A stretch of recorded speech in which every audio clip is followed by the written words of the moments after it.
I never imagined that tearing a millionaire's pants would lead to a heartwarming act of kindness. I will never forget the day everything fell apart. The sun shimmered down as I rushed through the crowded street, my heart racing faster than my feet. Just minutes before, I felt an electric thrill of hope. Today was the day. I was finally going to pitch my art project to the community board. My hands trembled as I clutched the folder, filled to the brim with sketches and dreams, but then it happened. A flash of movement caught my eye. I turned just in time to see a man in an expensive suit walking briskly, his polished shoes tapping against the concrete. And, in a split second, my foot snagged the edge of his long coat. I barely had the time to gasp before I heard the unmistakable sound of fabric ripping. Time slowed down. I felt my cheeks flush crimson as dread pooled in my stomach. His trousers, his luxurious, tailored trousers now had a jagged tear cascading down his leg, as if they were trying to scream in embarrassment. The gasps around us resonated like a choir of horror, vibrating in my ears. My breath caught. The crowd paused, eyes wide, mouth slightly agape. My heart pounded, each beat screaming I was to blame. The millionaire turned, shock etched on his chiseled face. A shadow of anger flickered across his dark eyes. In an instant, I was trapped in a spotlight of my own making. I heard whispers. "Look at her, what a disaster." But even more unsettling was the awe-inspiring silence that followed. I could feel the collective judgment like a weight bearing down on me. Senses overwhelmed, I blinked rapidly, searching for an escape. Would I be kicked out of town? Ruined forever?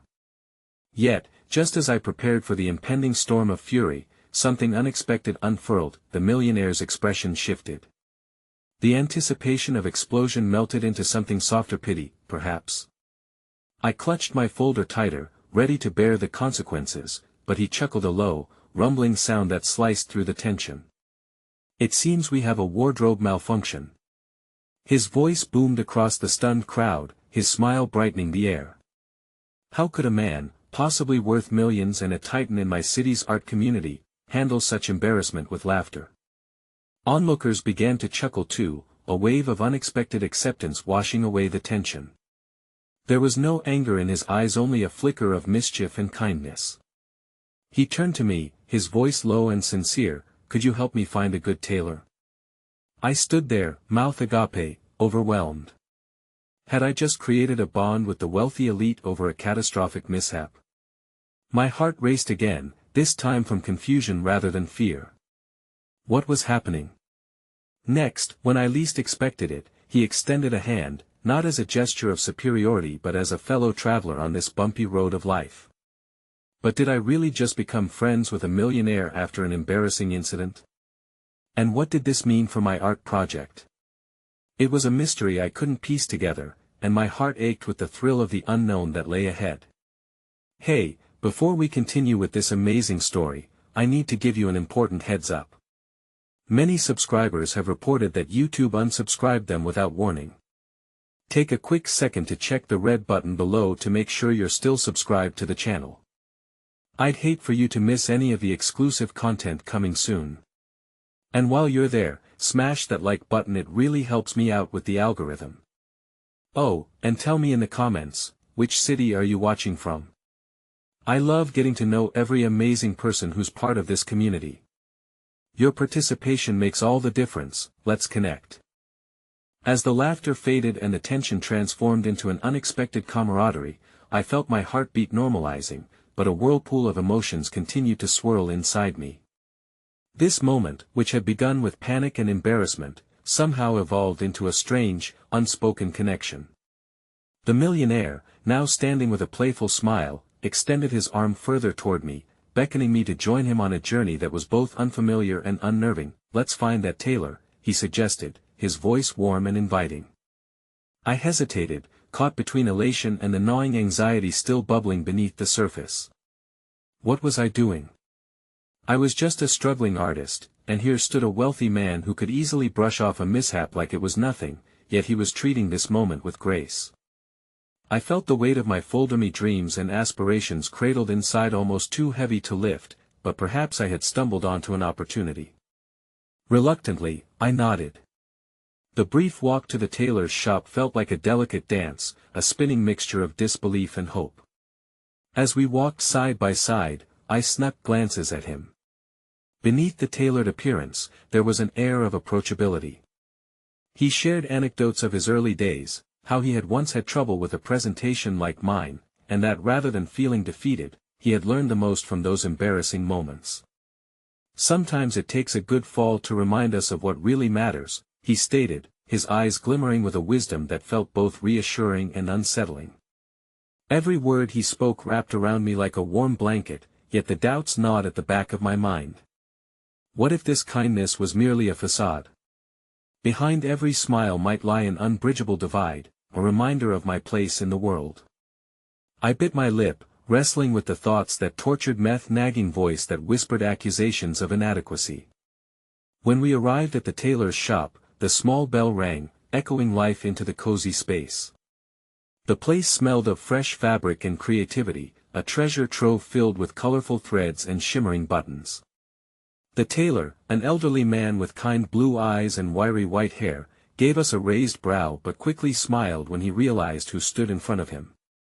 "Ah, Mr. Cole. Delighted to see you."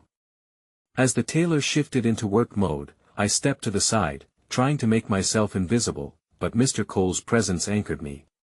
"This awfully embarrassing incident turned out to be quite delightful, thanks to you," he said, turning his attention back to me. With a gentle smile, he placed a hand on my shoulder. "I must confess, it's not often I get to savor a moment of authenticity. Your spirit and nerve are commendable." I felt my cheeks flush, his compliment breaking through my walls, but just as quickly, doubt whispered in my ear. Did he really mean that? Or was he merely being polite?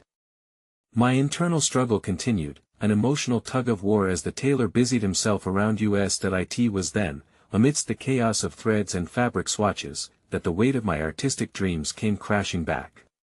"Actually, I was on my way to pitch a community art project," I revealed hesitantly. A spark flickered in his eyes. "An art project? What's it about?" My heart raced again, the fear of vulnerability creeping in. What if he laughed? What if my dreams seemed insignificant to him? But the encouraging glimmer in his eyes propelled me forward. I took a deep breath and began to share my vision how art could bring people together, how it could heal communities and ignite conversations long overdue.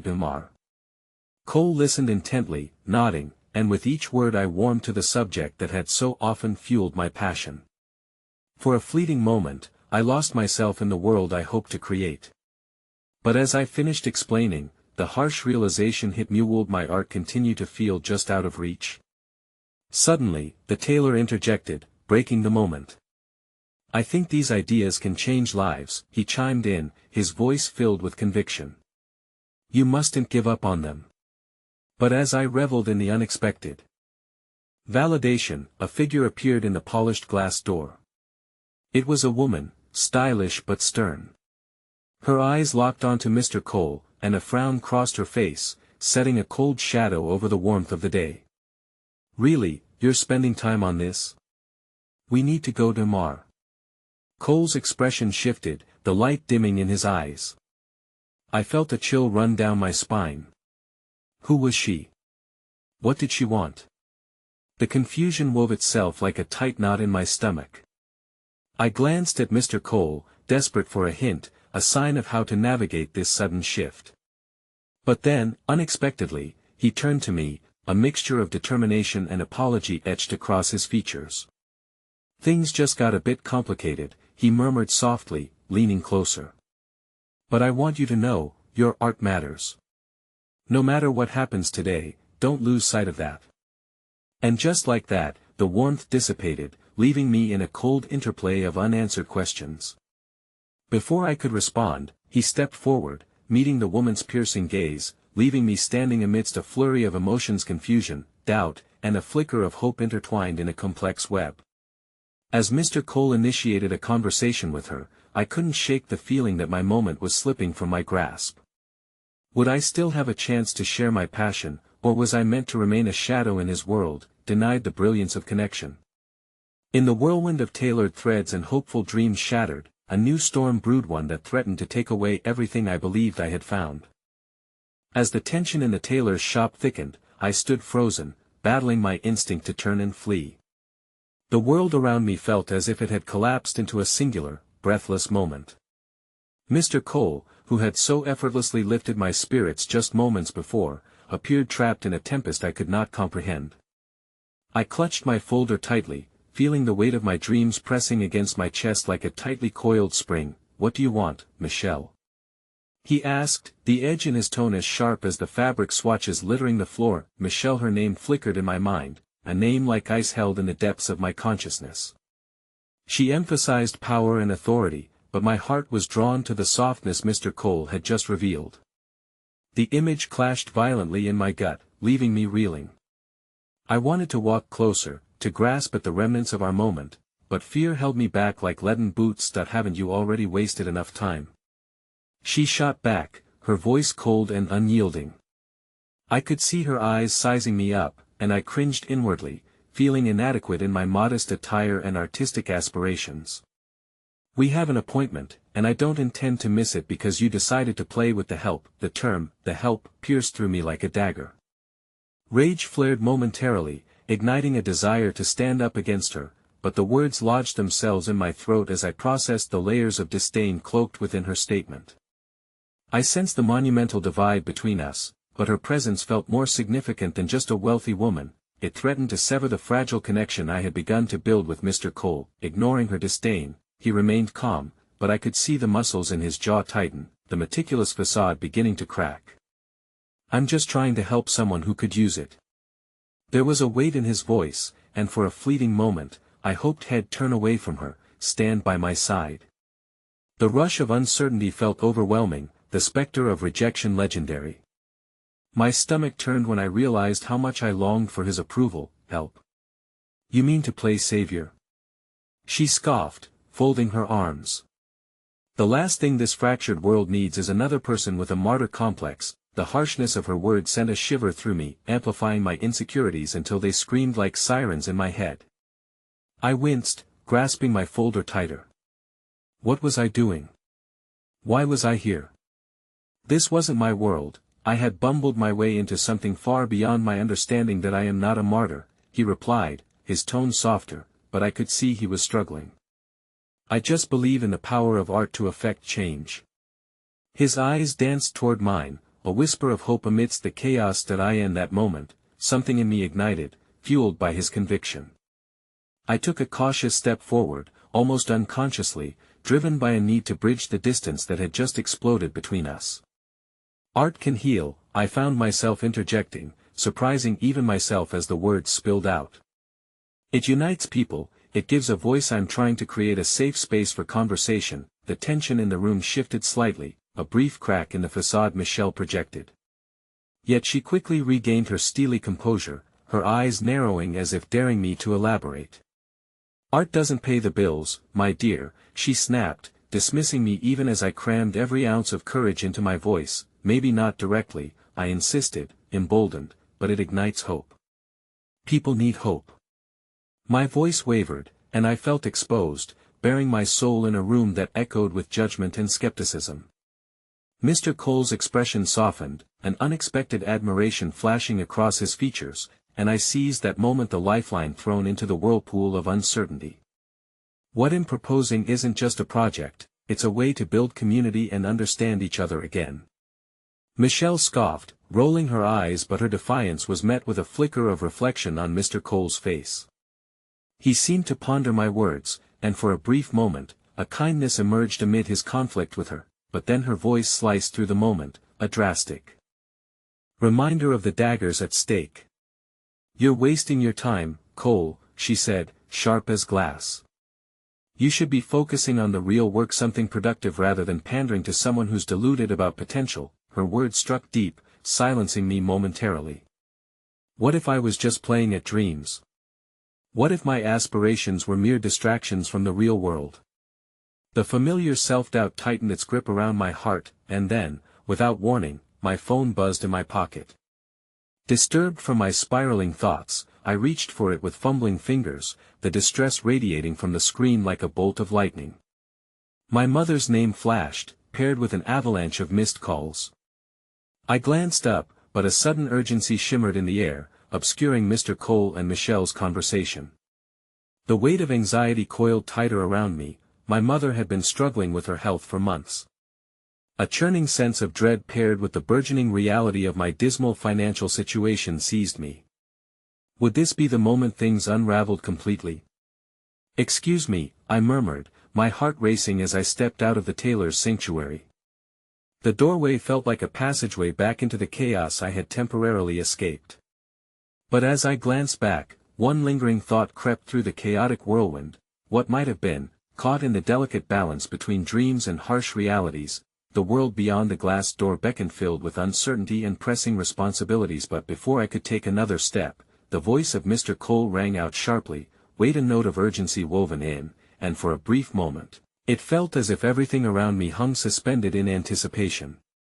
My heart quickened, caught between the heavy burden of reality and the flickering flame of hope, as I turned back, unsure of what fate awaited inside the tailor's haven or outside in the chaotic world that had never been easy to navigate.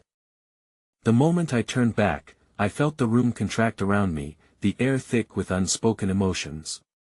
Mr. Cole stood there, his brows slightly furrowed, and for a brief instant, the world outside faded into a mere blur. It was as though he had summoned a courage well beyond our exchange, a light shining through the murky shadows cast by Michelle's skepticism. "What is it?" I asked, my voice shaky, wary of the words that hung between us like a fragile thread. "Before you go," he said, taking a tentative step closer, "I want to understand more about your project. It sounds different. Important." His sincerity cut through the tension, igniting a flicker of warmth that dared to combat my internal storms. "You really think so?" I responded, somewhat dazed. After Michelle's insults, I hadn't expected anyone to show even the slightest sympathy for my dreams. "It's brave," he said, and there it was again, the unmistakable flame of hope reflected in his dark eyes. "You're offering something that can resonate, even if it faces opposition." A small, hesitant smile curled his lips. "I'd like to help if you'll let me." Emotion swelled unexpectedly. It felt surreal, as if I were floating above my reality, watching from a distance as my heart danced with gratitude and longing. I could feel Michelle's cold gaze drilling into me, her presence like a storm cloud hovering above the glimmering ray of kindness that was Mr. Cole. Yet, even amid his encouragement, the impending realities pulled at my focus. I couldn't shake off the dread pooling in my stomach, the reminder of my mother's situation. "To have to check on my mom," I stammered, the weight of my responsibilities crashing back onto me. "She's not doing well," and my voice quivered, making it evident how raw the worry was. His expression shifted from understanding to concern, the warmth dimming slightly beneath the gravity of my words. "What's happening? Is there anything I can do to help?" Staring at him, caught between the warmth of his offer and the icy grip of my reality, I hesitated. For a moment, I wondered if revealing my burdens would push him away, like a gust of wind scattering the fragile petals of a blooming flower. "It's just," my voice trailed off, shaking as I contemplated the roller coaster I was riding. "She might need me," I finally managed, casting my eyes downward, suddenly lost in the weight of my feelings. "I can't afford anything right now, and I've already been juggling too much for too long. No one expects you to do it alone," he said, his voice gentle, yet resolute. "You've faced a lot, but that doesn't negate the value of what you're trying to achieve. And if I can lend a hand, I want to. Please, let me help." For the first time in what felt like ages, the truth of his words began to chip away at my fortress of doubt. The reminder that kindness could still exist felt like a soft blanket amid my storm. The flicker of hope expanded, momentarily drowning out the doubt and anxiety clawing at me. Perhaps I could allow myself to lean on someone else for a change. Maybe there was space in this world for collaboration rather than isolation. "Well, maybe," I whispered, allowing the word to linger between us, brimming with the promise of potential and the uncertainty that came with it. "Great," he replied, his eyes lighting with a flicker of enthusiasm. "Let's talk details." I'd love to hear how we can make your vision a reality. But just as I opened my mouth to respond, my phone buzzed again, the sound stark and jarring against the blossoming warmth in the room. My heart sank when I glanced at the screen. An unknown number flashed menacingly. An instinctual anxiety twisted in my gut, mixing with the tension previously anchored by Michelle's presence. I hesitated, not wanting to answer, but the gnawing thought of my mother held me captive. What if it was important? "I'm sorry," I said, urgency creeping into my tone as I took a step back. "I need to see what this is about." I stepped outside again, the cool air hitting my flushed face like a splash of cold water. On instinct, I answered, voice trembling as I pressed the phone against my ear. "Hello? Is this Sarah?" A voice asked, unfamiliar yet embedded with a sense of urgency. "Yes, it is. Who's this?" I replied, my stomach twisting in knots, a foreboding sense clawing at my insides. "This is Dr. Parkinson. I'm calling about your mother's recent tests." The ground beneath me felt unstable, and I immediately felt the air escape my lungs, the world narrowing into a pinprick of anxiety. "What's wrong?" I managed to croak, a heavy weight pressing on my chest. "Please, can you come to the hospital as soon as you can?" The request hit me like a brick. Panic surged within me, its echo silencing all thoughts of everything else. I clutched the phone tightly, desperate for reassurance, but only silence followed. "Is she okay?" I implored, the urgency tainting every word. There was a pause, and when Dr. Parkinson finally responded, his voice was grave. "We need to discuss her treatment options. It's imperative that we speak in person." The words spiraled around me, a whirlwind of dread enveloping me as the implications settled like fog around my soul. My mother, the only person who truly believed in my dreams, was in need of help when I felt utterly lost myself. The hopes I had begun to build with Mr. Cole melted away, overshadowed by the crushing reality of my responsibilities. "He'll be there," I murmured, my voice barely audible. After hanging up, I leaned against the wall, my heart racing, battling a wave of despair. It felt as if the universe had crafted this cruel twist, just as I was beginning to glimpse a glimmer of hope. The sudden courage Mr. Cole had ignited within me flickered like a candle in a tempest. As I turned back toward the tailor's shop, everything shifted. A part of me knew I needed to confront what lay ahead, both the turmoil with my mother and the warmth that Mr. Cole had offered. But with every step, certainty shattered my resolve, and the storm clouds loomed larger, threatening to engulf everything I held dear. Would I lose more than a moment of hope just as I dared to grasp it? With every heartbeat, time moved forward, but my world felt paralyzed, suspended between two daunting paths. And all that lay ahead was draped in uncertainty, leaving me standing at a precipice, one that would shape the very essence of my journey. As the door of the tailor's shop closed softly behind me, reality rushed back, wrapping around me like a suffocating shroud. My breath quickened as I walked the familiar path toward the hospital, the sharp scent of antiseptic mingling with the distant hum of fluorescent lights ringing hollow in my ears. Each step felt heavier, like I was trudging through mud, the weight of my fears dragging me down. Walking through the hospital doors, the brightness pierced my fragile bubble of uncertainty, and every face I encountered seemed frozen in a moment of anguish or resolve. I clutched my phone tightly, my mind racing with possibilities, each one darker than the last. My eyes flicked to the digital clock on the wall, each second amplifying my worries about my mother. As I approached the elevator, I felt the presence of another visitor beside me, a small boy holding a stuffed animal. He looked up at me, wide-eyed and innocent, as if he could sense the storm raging within. "Are you here to see someone?" he asked, his voice like a bomb against the chaos swirling around me. "Yeah," I replied, forcing a smile, though my heart felt so far away. Mine's gonna be okay," he said with a grin, clutching his rabbit tighter.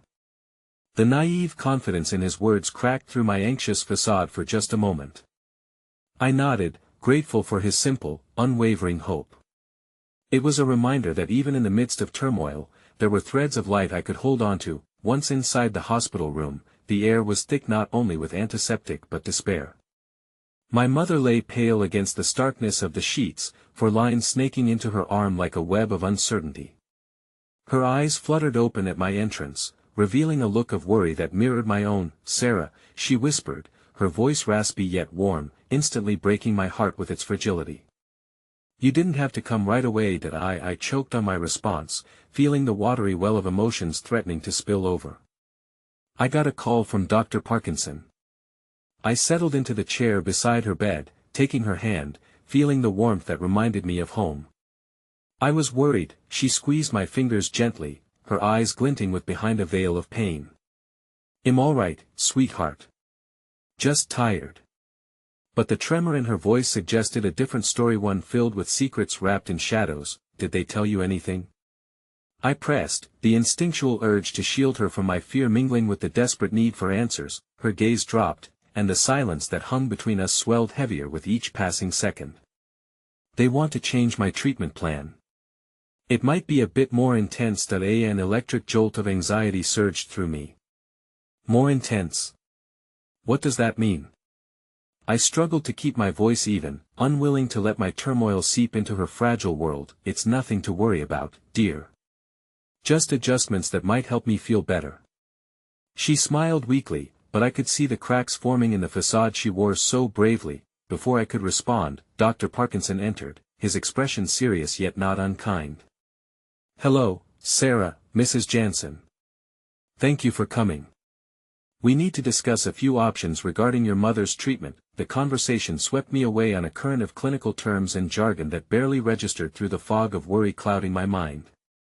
But amid the heaviness, I caught snippets that surged through me like a lifeblood: trial studies, new medications, support programs.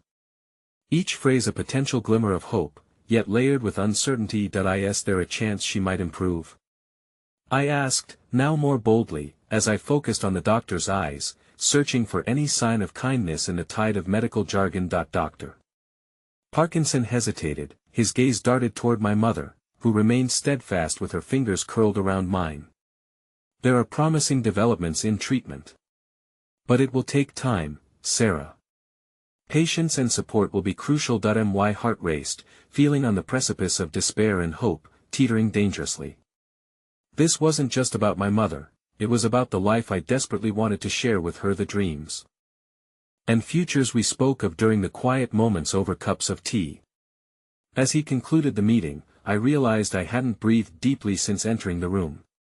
Suddenly, there was a knock on the door, and Mr. Cole stepped in, a look of concern etched on his face. "Figured I'd find you here," he stammered, gaze flicking to my mother before settling on me. "Are you okay?" The practicality of his presence felt like an unexpected balm, yet embarrassment and vulnerability surged fiercely. "No, not really," I confessed, my voice barely more than a whisper. In that charged moment, I became acutely aware of the fragile threads that bound us, two worlds colliding in a space thick with uncertainty and raw emotion. "I don't know how to do this," I admitted, tears welling as I spoke. "I feel utterly lost." Mar. Cole stepped closer, and the warmth emanating from him became a lifeline in my swirling chaos. "You're not alone in this. Please remember that," he said, his voice steady, filled with an inclusivity that thawed the ice encasing my heart. "I can help. Whatever it is you need." My mother gave a slight smile, but the gravity of our situation weighed heavily among us. Just as I felt my heart beginning to beat in sync with the flickers of hope offered, Dr. Parkinson's voice interrupted the stillness. "We have a lot to discuss, Sarah, about your mother's treatment and other options." Something about his tone shifted dramatically, causing my stomach to twist again. "Other options?" I echoed, confusion threading through my mind. Just as Dr. Parkinson opened his mouth to elaborate, the corridor erupted in raised voices, an echoing murmur of agitation. Panic bubbled in my chest, overshadowing all else. "Please excuse me," the doctor said, stepping out, but not before the weight of his interruption left an unsettling question lingering in the air. In that moment, the truth pressed down upon me, and the look in Mr. Cole's eyes spoke of something deeper. As the sounds of chaos outside grew louder, equally promised clarity and dread twisted with every breath I took. Would I truly have the strength to traverse this new path, vulnerable yet steadfast as the world around me threatened to spiral further out of control? And why did the doctor's expression hint that I may soon bear burdens I had yet to anticipate? With every heartbeat, the walls of my uncertain future began to close in, as I faced not only the challenges of my mother's health but the deepened bond with Mr. Cole that was now interwoven with fear and hope in equal measure. The threads of my journey had begun to unravel, leaving me gasping for clarity and resolve amidst the impending storm. The commotion in the hallway escalated, a cacophony of voices rising and falling in urgency. My heart raced, skidding at the thought of what might be unfolding just beyond the pale walls of my mother's room. Shadows flitted past the door, and I could barely concentrate on the steady rhythm of my mother's breathing beside me, which seemed to tether me to the present as everything outside threatened to unravel our fragile world de mar. Cole leaned in, his warmth brushing against my cheek like an anchor. "Let's focus on her, okay?" he whispered, his breath steady and reassuring. Through the storm of anxiety, his presence calmed the tumult in my heart. I looked at my mother, who had closed her eyes once more, her face a mask of tired serenity despite the chaos surrounding us. "Where's Dr. Parkinson going?" I asked, a tremor in my voice betraying my effort to remain calm. "What's going on? I don't know," he replied, his brow furrowed with concern, yet he offered one of those soft, steady smiles that pulled just at the corners of my tightly wound soul. "But I promise, we'll find out." Through slow, measured breaths, I tried to push down the knot growing in my chest. And yet the sounds outside the shouting, the sense of urgency seemed to pulse like a living thing, threatening to drown us in their chaos. The door swung open, and Dr. Parkinson returned, expression grave, eyes locked onto mine, as though searching for strength to face whatever news he bore. "I apologize for the disruption, but we must discuss an urgent matter involving your mother," he started, his tone firm yet gentle that I could feel the warmth of Mr. Cole nudging me, urging me to keep my composure, but the fear was clawing its way back. "What do you mean?" I stammered, desperate for clarity. "There has been an urgent development concerning other patients undergoing a similar treatment. I believe it's critical for you to be aware of the potential implications for your mother's case," he explained, his gaze unflinching. Just at that moment, my mother stirred slightly, her eyes fluttering open to meet mine. "What's happening?" she murmured, unsettling worry creeping into her voice even in her weakened state. "Nothing to worry about, Mom," I said quickly, interlacing my fingers with hers, desperate to shield her from the truths that felt too heavy for both of us to bear. "Just some updates." But Dr. Parkinson's eyes told a different story, and I could feel the palpable weight of the moment pressing down on me. "Sarah, I want to be transparent. The current treatment for your mother is presenting complications, especially considering her medical history. There may be a risk of further setbacks." He hesitated, weighing his words before continuing. "It might be viable to consider alternative clinical trials. We have to explore every option." My breath caught, the very air around me felt thick as conviction and fear tangled inside my chest. "And what would that mean?" I asked, my voice barely rising above a whisper. "That it means we might need to act quickly. We could initiate her enrollment in a new trial study, but it could also mean taking on risks that we don't fully understand yet." His eyes bored into mine, challenging me to face the uncertainty that loomed like a black cloud over our heads. That I felt my heart constrict, panic rising like a tide. "What kind of risks?" My mother's grip on my hand tightened, her voice small yet steady. "Sarah, I trust Dr. Parkinson. We have to give it a chance, don't we?" The courage in her words washed over me, allowing just enough light through the dark. But the specter of fear loomed over every syllable. As I searched for words in the swirling torrent of uncertainty, Mr. Cole's voice cut through, low and steady. "You don't have to decide right now, Sarah. There are options, yes, but you also need time to think. Whatever you choose, I'm here." And just like that, a flicker of warmth spread through my chest. Maybe it was the gravity of those words, or perhaps it was the sincerity in his eyes that anchored me momentarily amidst the storm. But the moment I knew I needed clarity, a strange silence fell, and the atmosphere shifted around us. Suddenly, the door burst open, revealing a nurse, panting slightly. "Dr. Parkinson, we need you in the emergency room. There's a situation. It's our patient Mr. Thompson." Her expression cast shadows upon my hopes, her urgency palpable. Dr. Parkinson nodded, clearly unsettled. I have to go, but we can continue this conversation shortly, Sarah, he said, readying to follow the nurse out. Wait. I blurted, desperation clawing at my throat. Is Mr. Thompson in critical condition? The doctor hesitated, then met my eyes. He's been a challenge, we need to stabilize him. Then, without another word, he hurried out, leaving me standing in the stark hospital room, grappling with uncertainty. The world pressed in on me from all sides. I felt my mother's pulse matching the frantic rhythm of my heart, fragile and unsure, mirroring the tremors of the world beyond our confined bubble. And Mr. Cole, still there, offered an unyielding strength, reminding me that I didn't have to face this alone. But as I turned back to my mother, her face paled as another shadow crossed her features. Sarah, she said softly, taking my hand in both of hers, whatever happens, I need you to know how proud I am of you. You have an incredible heart. Tears pricked at my eyes as hope writhed inside me, ignited and dulled in equal measure, not just for her, but for us, for the countless moments yet to come.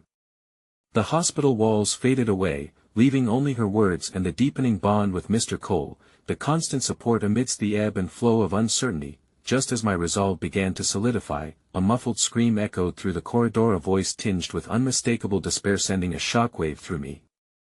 The feeling twisted within, and reality shattered for a heartbeat. What other trials awaited us just beyond the threshold of this room?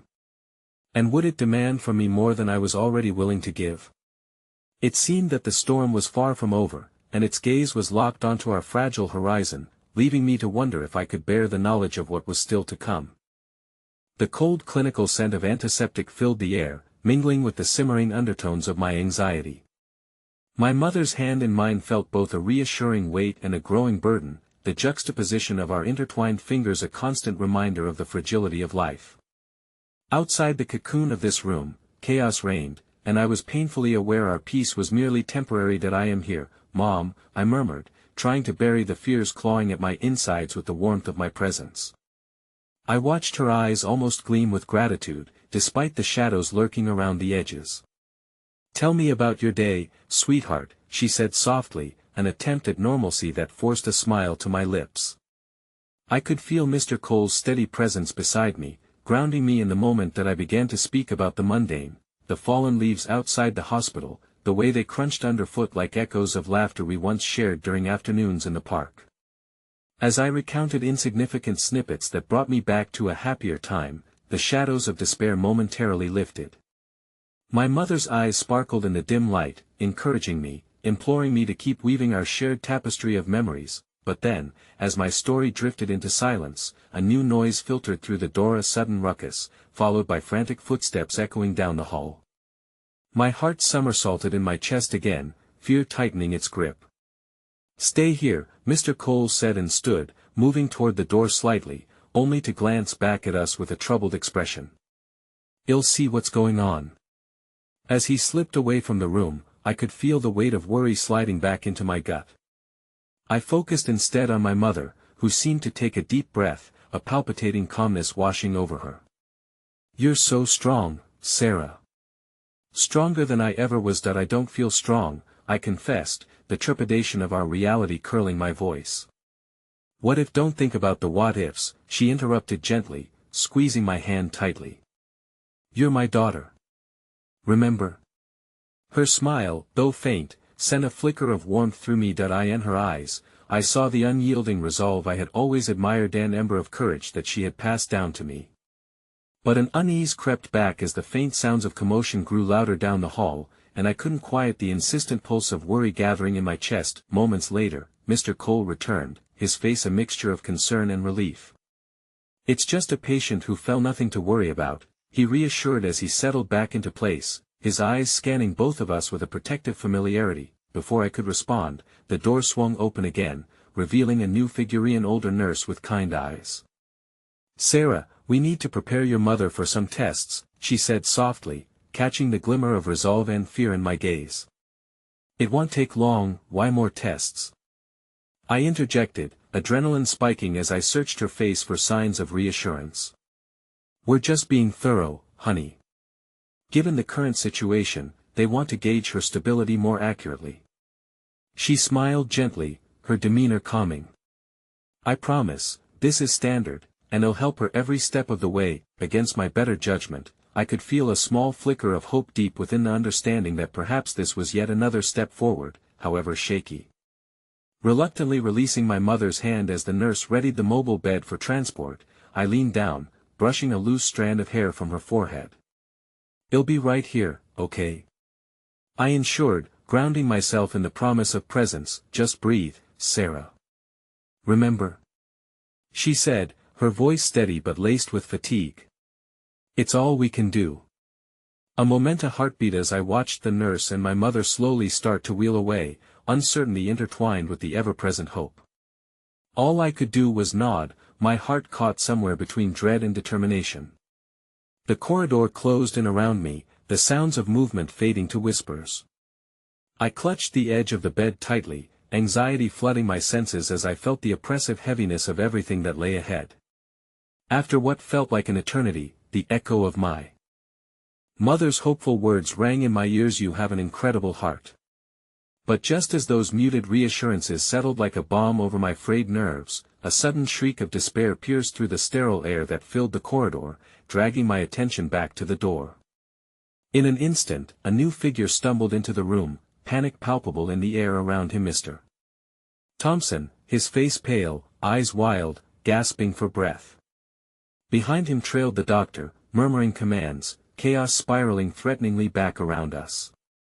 "Mr. Thompson!" Someone cried out, urgency flaring, and I felt a chill run down my spine.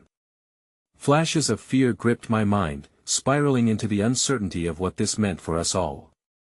Then my mother's voice, sweet, weary, rose above the tumult. "Sarah. Hold on to me." Time stood still as I turned my gaze back, uncertainty looming large. The rift between hope and despair had just widened, and the storm of reality had come crashing through, threatening to sweep us all away. Could I still protect what mattered most? Would my heart, once resilient, shatter under the weight of all that was yet to come? The rhythmic beeping of the machines had become the melody of despair, a haunting chorus that played alongside my racing thoughts. I stood rooted to the spot, the room suddenly feeling like a perilous ship adrift in a storm. Mr. Thompson's panicked presence had injected a new kind of fear into the atmosphere, the air thick with urgency and unspoken dread. "Stay calm, Mr. Thompson," the doctor instructed as he swept into the room, his demeanor a blend of authority and compassion. "We need to check your vitals right away." But the frantic movements of the staff only amplified the chaos in my mind. What was happening? Was this some cruel twist of fate destined to snatch away the glimmers of hope I had been clinging to? I pressed my palms against my thighs, grounding myself, trying to block out the intruding sounds of fear. My phone buzzed suddenly in my pocket, an escape, a distraction. Pulling it out, I hesitated, letting the light illuminate my face as I studied the screen. It was a message from my brother, a rare communication these days. "Hey, I'm on my way. Is Mom okay?" A rush of warmth spread through me at the thought of him rushing to our side, yet the uncertainty tightened my throat. Would I have to tell him what was happening? Exhausted, I leaned against the wall, my breath hitching with every exhalation. But just as the wall pressed back against me, offering no comfort of solidity, a soft voice broke through the cacophony. It was the older nurse again, her expression a soothing balm amidst the turbulence. "Sarah," she said, positioning herself near my side, "would you like to step outside for a moment?" I nodded, my heart racing with the need to escape the situation swirling around me. Grateful for her kindness, I allowed her to guide me through the door, down the sterile hallway lined with flickering lights and the distant echoes of hurried footsteps. As we stepped into the quieter space outside, a small courtyard surrounded by green tended by hospital staff broke the iciness of the corridor.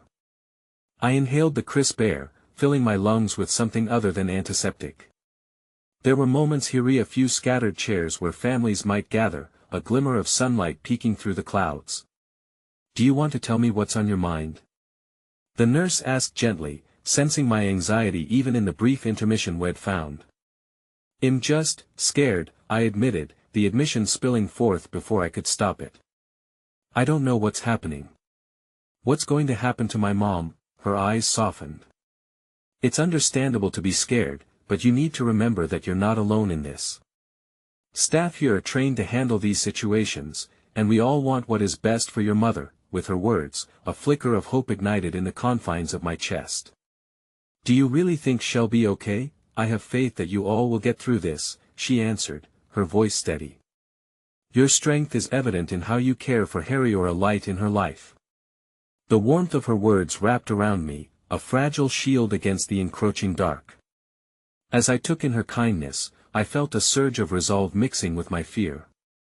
Maybe I could be the shoulder she needed, even as the weight of uncertainty loomed above that. I hadn't even noticed how far the time had stretched until a shrill laugh erupted from inside the building, pulling a smile to my lips as one of the doctors emerged, mockingly reenacting a scene.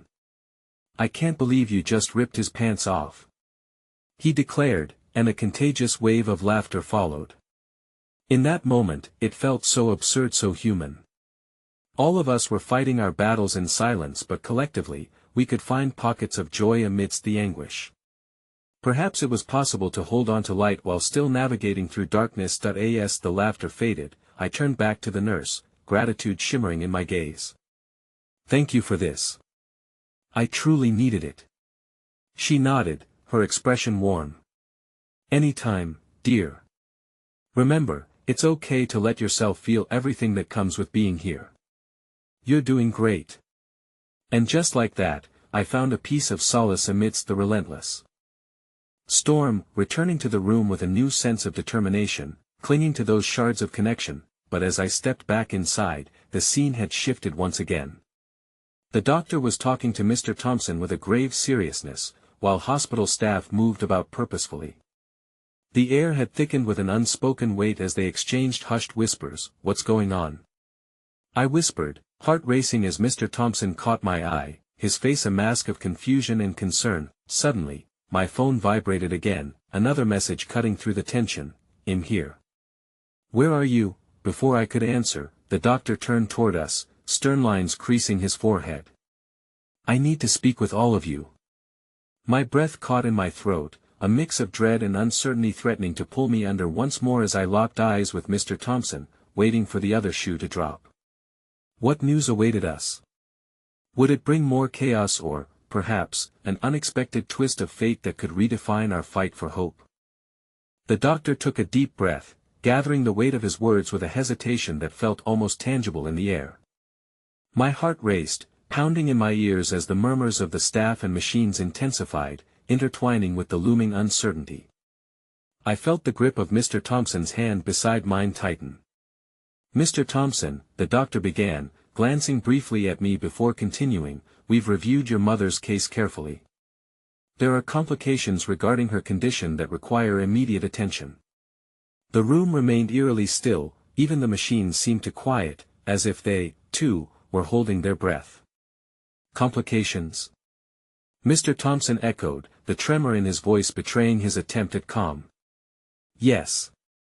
Her body isn't responding to the current treatment as we had hoped. We need to take a different approach. This could mean a more aggressive treatment plan, possibly involving surgery, he explained, words slipping from his mouth like scandals. Surgery. The very word seemed to slice through the glimmer of hope I had managed to forge outside. I shot a desperate glance at Mr. Thompson, searching for a flicker of resilience in his worried gaze. I could feel the tremors of fear radiating off him like waves, his confidence unraveling. What are the risks? He asked, steeling himself, though I sensed that the foundations of his resolve were cracking. There are always risks, especially given her current state. However, without intervention, we face the likelihood of a much poorer prognosis, the doctor replied, his voice steady but laced with undeniable gravity. That I opened my mouth, desperate to interrupt, desperate to interject some light into the darkness, but the words got stuck in my throat, caught in a mire of fear and helplessness. And then, like a lifeline thrown into tumultuous waters, the older nurse who had comforted me earlier materialized at my side again, her presence grounding me in the chaos. Mr. Thompson, would you like to take some time to discuss options with your family? She suggested gently, her voice a balm to the turmoil. Through the haze, I watched as Mr. Thompson nodded, slowly coming to terms with what felt like an impossible choice to make. The nurse led him out of the room, leaving me alone with the doctor, a bubble of uncertainty swirling in the air between us. What if surgery isn't the answer? I finally managed to voice, my own fears intermingling with concern for Mr. Thompson and his mother. The doctor looked at me solemnly, gauging my question with the seriousness it deserved. Sometimes we have to make those tough decisions, even in the face of uncertainty. The reality is, every choice carries its weight, and it's up to the family to decide which path they feel is best. That I stepped away, feeling suffocated by the magnitude of those words. But what if they choose the wrong path? He met my intense gaze, struggling for the right words. Every decision bears the potential of leading us astray, but at the same time, it can also lead us back toward hope. As he spoke, a flicker of something faith, perhaps sparked within me, but it was obscured by uncertainty. The door creaked open again, and Mr. Thompson re-entered, his expression overshadowed by shadowy dread. My heart sank further as I caught sight of his tear-streaked face. I rushed toward him, wrapping my arms around him, instinctively offering the comfort I knew both of us needed. "What did the doctor say?" I asked softly. They want to operate," he said, words choked with emotion. "I don't know what to choose, Sarah." Instantly, the weight of his despair seeped into me, blending with my own, forming a heavy ball of anguish in the pit of my stomach. "Well, figure it out together, okay? Just take a deep breath." As Mr. Thompson took a shaky breath, I could see him processing the enormity of the decision, each thought a tidal wave dragging him further into an ocean of uncertainty. Our moment of connection didn't last long. Suddenly, the doors of the room burst open again as a flurry of nurses and doctors rushed in, eyes alight with a sense of urgency that sent alarms ringing in the back of my mind. "Get ready!" someone shouted. "We need to prep for immediate surgery." The announcement ripped through the air like a thunderclap, and I felt a swoon of dread surge through me, the intensity of our reality crashing down upon us once more. Without thinking, I grabbed Mr. Thompson's hand, our fingers intertwined as if that simple act could tether us to something solid amidst the torrent of chaos. "We can do this," I said, though my voice wavered as I fought against the classic battle of fear versus hope. But as the whirlwind of activity enveloped us, I felt a sudden sting in my pocket, the vibrating presence of my phone again, relentless in its insistence. I pulled it out, glancing down to see a new message. The sender was unexpected, jolting through my shock. "I need to see you. It's important." The fear swelled and twisted in my gut. What could be so important at a time like this? And why now, just as our world had begun to crumble? As I locked eyes with Mr. Thompson, a wave of apprehension settled over me again. Wouldn't it just be easier if everything aligned perfectly, wrapping us in a neat little bow? But here we stood, on the brink of a decision that could lead us further into the storm. "Sarah?" Mr. Thompson's voice pulled me back, his eyes searching mine. "What does it say?" My breath quickened, my heart caught in a paradox of loyalty and doubt. "It's nothing," I said, tucking the phone away as the chaos continued around us. But deep down, I knew it was everything, the revelation looming on the horizon, something unimaginable that could shift the very foundations of this fight we were waging. And just like that, as the whirlwind of reality swirled, I realized that the greatest battles often asked of us the hardest questions, all while simultaneously leading us toward truths we were not ready to face. The hours blurred together, each tick of the clock echoing the weight of indecision and urgency that had settled over us like a heavy fog. The sterile white walls of the hospital felt like a cruel maze, where every turn beckoned uncertainty. I stood alongside Mr. Thompson, his hand still firmly clutched in mine, as we faced a monumental crossroads, one that promised both agony and potential redemption. We had shared the weight of our family's fears and the burden of hopes against a backdrop of chaos.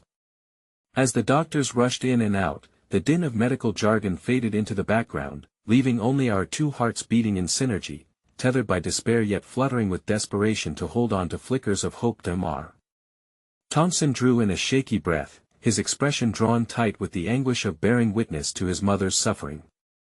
"I don't know if I can go through with the surgery," he admitted, his voice barely a whisper, as if saying it aloud could make it more real. What if something goes wrong? My heart ached in response, understanding the weight of that fear all too well. Choosing not to act carries risks too. It's scary, but sometimes the hardest choices lead us closer to the light. I spoke softly, the words tumbling out, a bittersweet reminder of the journey I had taken to get here. Do you really believe that? His gaze pierced through the fog of his uncertainty, and just for a moment, the strength I felt from those timeless echoes swept over me again. The moments shared with my mother, the kindness wrapped in Mr. Cole's words. Because I don't know how to choose between despair and hope when both feel so terrifying. It's okay to be scared, I reassured him, squeezing his hand tighter. But we have to decide together. You're not alone in this. Our eyes met, and in that fleeting moment, I could feel the rawness of our shared vulnerability coursing through us as deeply as the heartbeat of the universe uniting us in that space. Maybe you're right, he murmured, the corners of his mouth lifting slightly, enough to show the glimmer of hope still flickering in his spirit. What if we met with the doctor tonight? If we could understand what those options truly mean. Together, I reiterated, the word leaving an imprint of strength on my heart. Just as a warmth blossomed between us, the door swung open once more. In stepped Mr. Cole, looking slightly disheveled but resolute, his eyes sweeping over us before settling on the shared clasp of our hands. A flicker of understanding passed through his expression, and without hesitation, he strode over, concern etched across his features. How are you both holding up? Where I started, but the reality felt too burdensome to explain. My voice caught in the ether as his gaze caught on the whirlwind of emotion spinning just beyond my lips. I looked at him surprised that in such a cacophony of uncertainty, his presence still radiated comfort. Listen, I know it's been a long day, but I wanted to offer something, he began, a hint of sincerity layered within each word. I've talked with a few people in the medical community, and I may know someone who could shed light on your mother's case. The words washed over me, a sudden jolt of direction amidst the swirling haze, igniting freshness in the atmosphere. Really? That might. Yes, I believe it could help both of you, he assured, turning his focus towards Mr. Thompson. It wouldn't hurt to learn what other avenues are available, right? Mr. Thompson held my gaze, caught in the tenuous balance of hope and trepidation, and slowly nodded. Thank you, Mr. Cole, he said, his voice tinged with profound gratitude. Call me Alex, Mr. Cole offered, a genuine smile lighting his features, breaking away the shadows of his earlier concern. And together, we can tackle whatever comes next. As we stood in that space, surrounded by uncertainty and fear, I could feel the fabric of our collective journey begin to meld, steadily stitching hope into the heart of our circumstance. It was in this momentous spontaneous gathering of fellow travelers that the warmth from our budding friendships unraveled the isolation each of us had felt, that we settled into a quiet understanding, making plans to meet later and set up questions for the doctor. Time passed in discreet whispers, echoes of determination mixing with the palpable energy in the air, allowing us to lean into one another rather than lose ourselves in despair. Hey, Sarah, Mr. Cole said suddenly, twisting slightly, concern playing at the edges of his voice. I received a message while I was waiting. My heart twisted with curiosity and uncertainty. What kind of message? I asked, an uneasy flicker igniting within. It was your mother's doctor. He's willing to speak with us about the options. I think he might have something to offer on alternative treatments. More collaboration is needed, he said, hope dancing in his tone. The weight of his words hit me like a clearing fog, allowing my heart to burst with gratitude. Perhaps fate wasn't finished with us yet. The glimmer of possibilities ahead filled me with a renewed sense of purpose and clarity.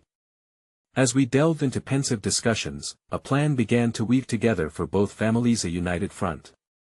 Each voice echoed the realities we faced, but within the chaos, I could still sense the underlying thread of hope intertwining itself into our story. Hours dripped away as we shared not just fears and plans but a sense of belonging, stitched together by a common struggle.